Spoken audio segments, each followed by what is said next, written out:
Today's lesson is on removable or point discontinuity. If you think about what we did earlier in this same packet on page 6, we had an investigation where we looked into holes or point discontinuity in our graph and function versus vertical asymptote. This is basically a continuation of this lesson on page 16 in your math packet. A removable discontinuity exists when there is a common factor in the numerator and denominator. To find the common factor and the removable discontinuity, factor the numerator and the denominator and cancel the common factor in each. Set that common factor equal to 0 to solve to find the x value of the whole. Substitute the x value into the simplified equation to find the y value of the whole. Now, when it says substitute the x value into the simplified equation, it means after the canceling of the common factor in both the numerator and denominator. Because once you eliminate the whole, that is going to make the denominator 0, you're going to be able to find the y value of that whole. So our instructions say to determine what type of discontinuity is present in each function, and if they exist, state the vertical asymptote and the coordinates of the whole for each function.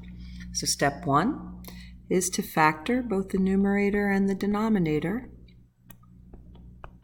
of our given function. X plus 3, x minus 2. X plus 2, x minus 3. X minus 2. So you can see that the common factor is x minus 2. So we're going to say, first of all, the type of discontinuity is point discontinuity. And in order to find both the x and y value of the whole, first we're going to set that factor equal to 0. So the x value of the whole is 2. To find the y value of the whole, we're going to plug 2 into the simplified equation. Our simplified equation is x plus 3 over x plus 2. So that's going to end up being 2, and then 2 plus 3 is 5. 2 plus 2 is 4 into the simplified. That is the coordinates of the hole in our graph. To find the vertical asymptote, you're going to take the leftover factor, set that equal to 0. And of course, because it's a vertical asymptote, you're just going to leave it as the equation of a vertical line. There's not going to be any y coordinate for that vertical asymptote. Letter B, 4x stays the same, but if you look on the bottom, you can factor out an x, which leaves x minus 4. What gets canceled out this time is the x in both the numerator and the denominator. That's the common factor. Once again, we have point discontinuity. Our whole is going to be setting that common factor equal to 0. So our whole, the x value of that whole is 0. To find the y value, it's going to be 0, and then 0 plugged into the simplified factor. So if I plug 0 into the denominator, I get 4 over negative 4, which simplifies to negative 1. What's left over for our vertical asymptote is x minus 4.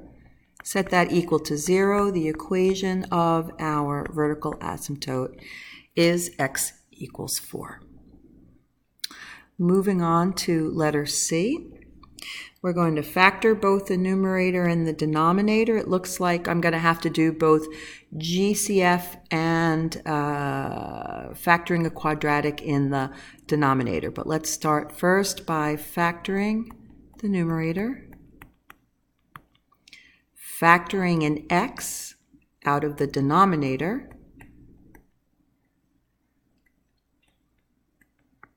and then it looks like this quadratic here is factorable. So the numerator stays the same for now. The denominator, x plus 3. This is also a plus 3 up here.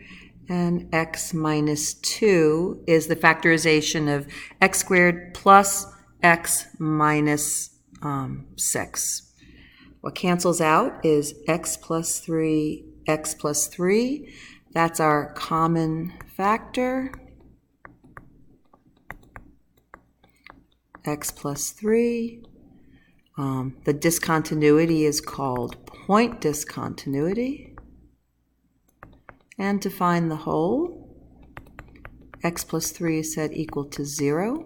So the x value of our whole is negative 3.